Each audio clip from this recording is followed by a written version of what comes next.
ఒకసారి అర్ధరాత్రి రైలులో ప్రయాణం జరుగుతోంది. రైలు ఒక చిన్న అరణ్య ప్రాంతంలో అకస్మాత్తుగా ఆగిపోయింది. ప్రయాణికులందరూ ఆశ్చర్యపోయారు. ఎందుకు ఆగిందో ఎవరికీ అర్థం కాలేదు. అప్పటికే గడియారం 12:30 అయింది. అడవిలో నుండి కుక్కల మురుగులు, గూబల అరుపులు వినిపిస్తున్నాయి.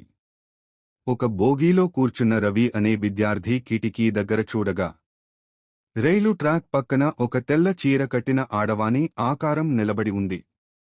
ఆమె చేతిలో ఒక చిన్న బాబు. ఆమె ముఖం మాత్రం కనిపించలేదు. కాని ఒక్కసారిగా బిడ్డ ఏడుపు గట్టిగా వినిపించింది. రవి వణికిపోయాడు. కొద్దిసేపటికి ఆడవాని ఆకారం కిటికీ దగ్గరకు వచ్చి నెమ్మదిగా తల ఎత్తింది. ఆమె కళ్ళు ఎర్రగా రగులుతున్నాయి. బిడ్డ ముఖం మాత్రం పసిపాపది కాదు, వృద్ధుడి ముఖం. రవి కేకలు వేయబోతుండగా రైలు ఒక్కసారిగా స్టార్ట్ అయి ముందుకు కదిలింది. అన్నీ మాయమైపోయాయి. రైలు మళ్లీ కదులుతుంటే రవి గుండె గుబులు ఆగలేదు. నేను కళ్లతో చూసింది నిజమేనా, లేక భ్రమేనా అని తలలో ప్రశ్నలు తిప్పుకున్నాడు.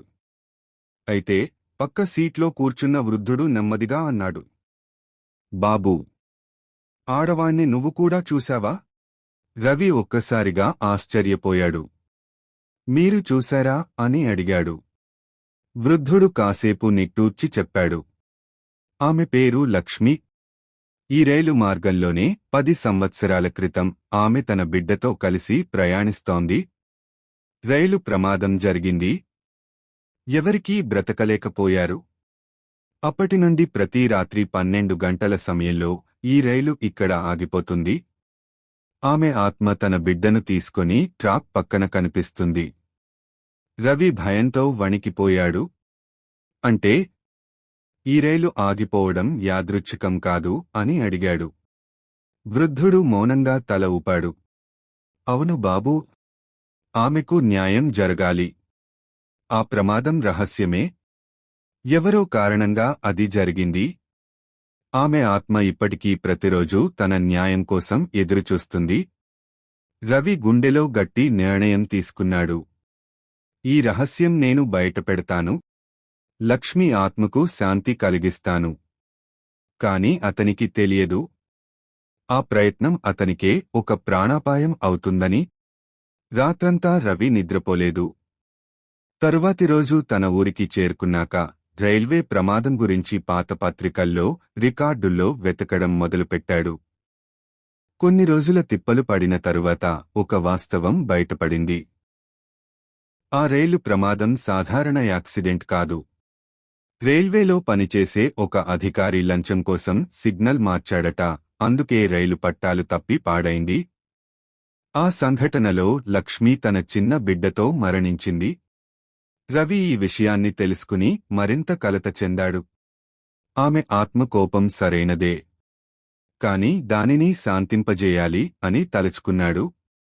అదే రైలు మార్గంలో అదే సమయం రాత్రి 12 గంటలకు మళ్లీ ప్రయాణం మొదలుపెట్టాడు. ఈసారి తనతో గంగాజలం, దీపం తీసుకెళ్లాడు. రైలు మళ్లీ అదే చోట ఆగింది. ఆకాశం మబ్బులతో నిండిపోయి గాలి గట్టిగా వీచింది. రవి కిటికీ బయట చూశాడు. లక్ష్మి ఆత్మ మళ్లీ కనిపించింది. ఆమె బిడ్డ గట్టిగా ఏడుస్తున్నాడు. రవి ధైర్యంగా కిటికీ తెరిచి చేతిలో గంగాజలం పట్టుకుని అన్నాడు, లక్ష్మి అక్క, నిజం బయటపెట్టాను.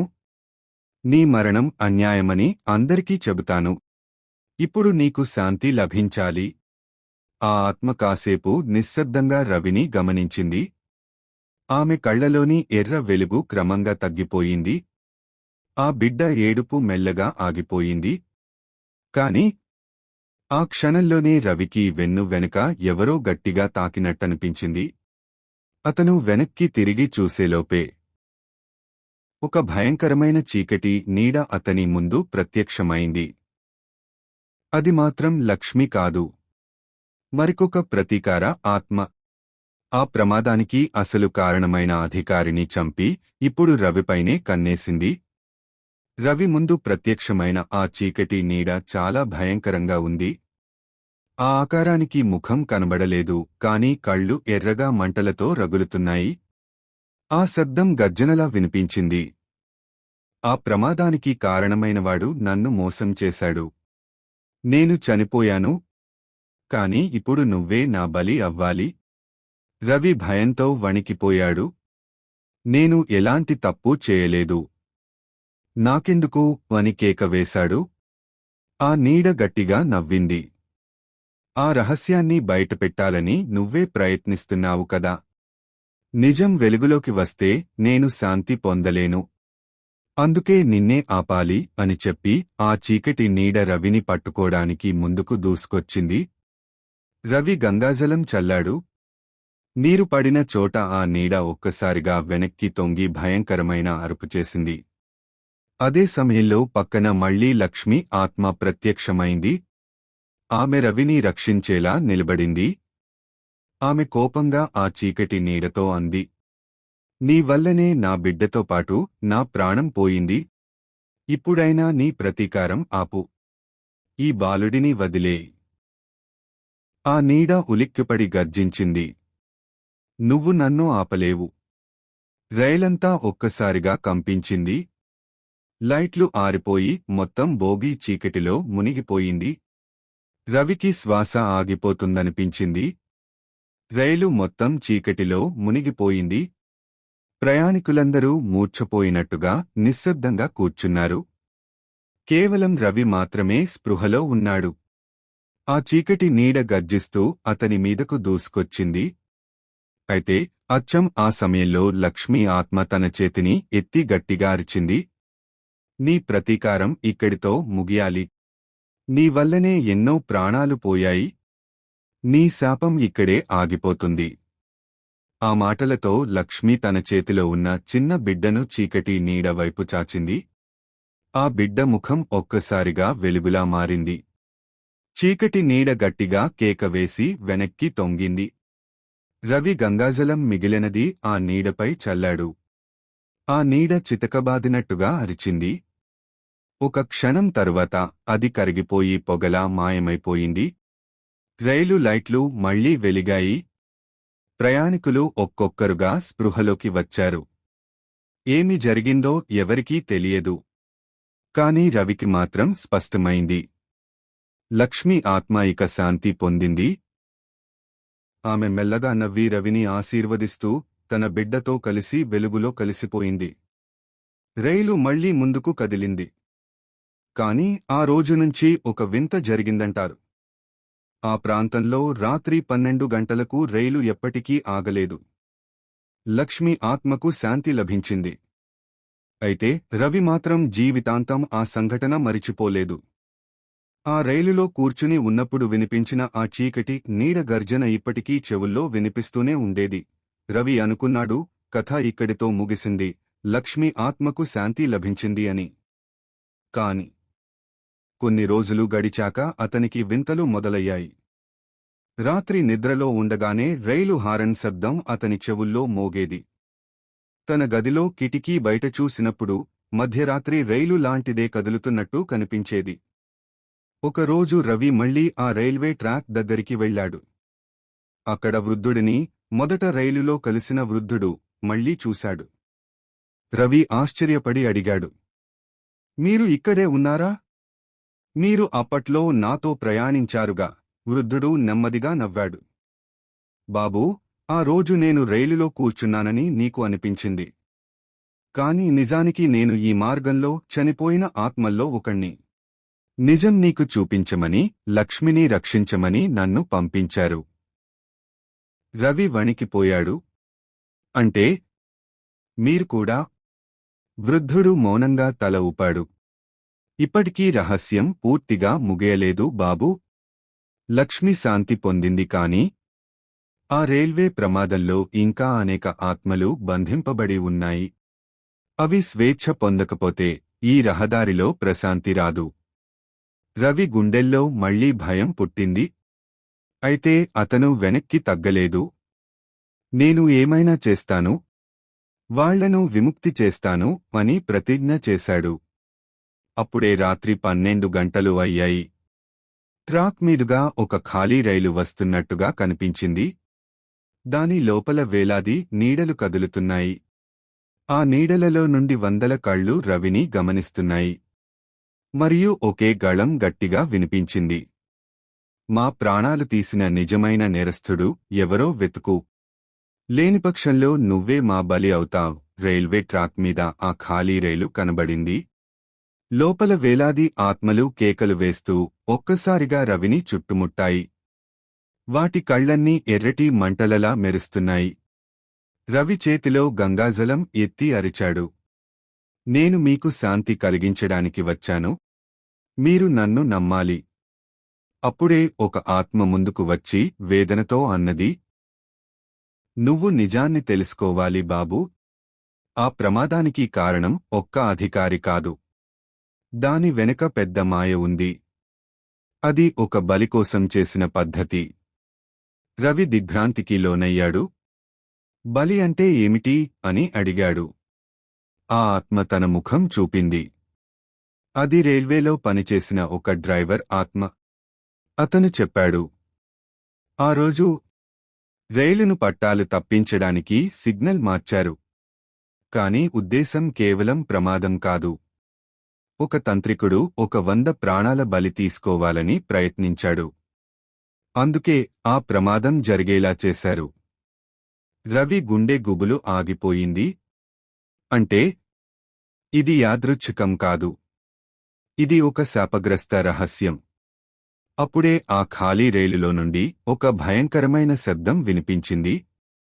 క్రమంగా ఒక పెద్ద తంత్రికుడి ఆకారం పొగలా రూపుదిద్దుకుంది. అతని కళ్ళు నల్లగా, ముఖం దారుణంగా ఉన్నాయి. ఆయన గట్టిగా గర్జించాడు. నా యాగం ఆపలేరు. నా బలికి అడ్డుగా నిలిచేది నువ్వేనా? ఇక నీ ప్రాణమే నాకి కావాలి. ఆ క్షణంలో ట్రాక్ అంతా కంపించింది.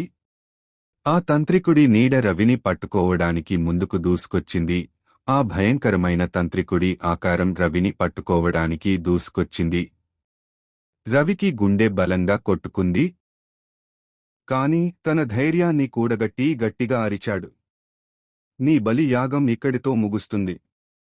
ఆ మాట విన్న వెంటనే వందల ఆత్మలు ఒక్కసారిగా అరవడం మొదలుపెట్టాయి.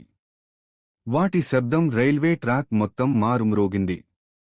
తంత్రికుడు గట్టిగా నవ్వి అన్నాడు, ఈ ఆత్మల్ని నేను నా బంధంలో ఉంచుకున్నాను.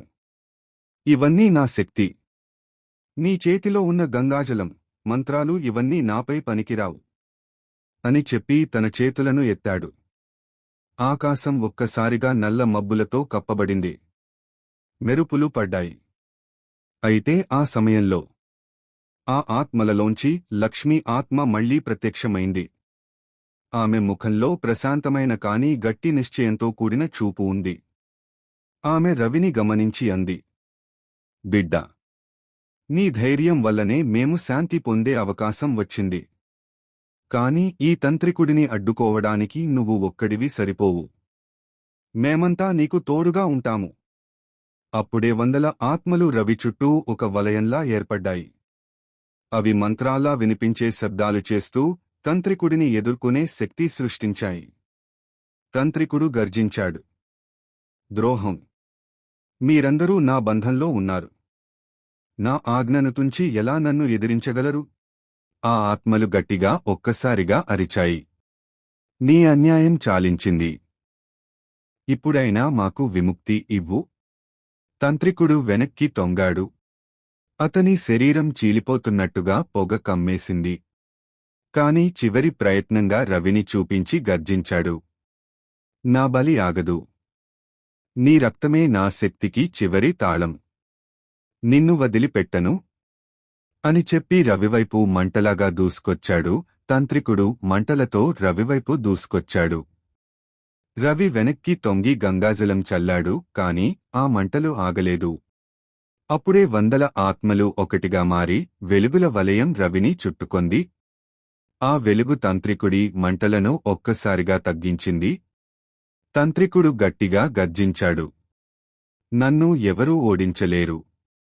నేను వేలాది ప్రాణాల బలిని తీసుకున్నాను. అప్పుడే లక్ష్మీ ఆత్మ ముందుకు వచ్చి నిలబడి అంది, ఆ ప్రాణాలే ఇప్పుడు నీకు శాపం అవుతాయి. వీళ్ళు నిన్ను మించి ఉన్నారు. నీ దుష్ట శక్తి ఇక్కడితో అంతమవుతుంది. వందల ఆత్మలు ఒక్కసారిగా తంత్రికుడిపై దూసుకొచ్చాయి. వాటి కేకలు, వాటి శక్తి రైల్వే ట్రాక్ అంతా కంపించేశాయి. తంత్రికుడు మంటల్లో తిప్పుకుంటూ అరిచాడు. లేదు, నా యాగం, నా శక్తి. కాని క్రమంగా అతని ఆకారం చీలిపోతూ పొగలా గాలిలో కలిసిపోయింది. అతని గర్జన శబ్దం ఆగిపోయింది. రవి నేలపై కూర్చుని ఊపిరి పీల్చుకున్నాడు. లక్ష్మి ఆత్మ దగ్గరికి వచ్చి ముదువుగా అంది.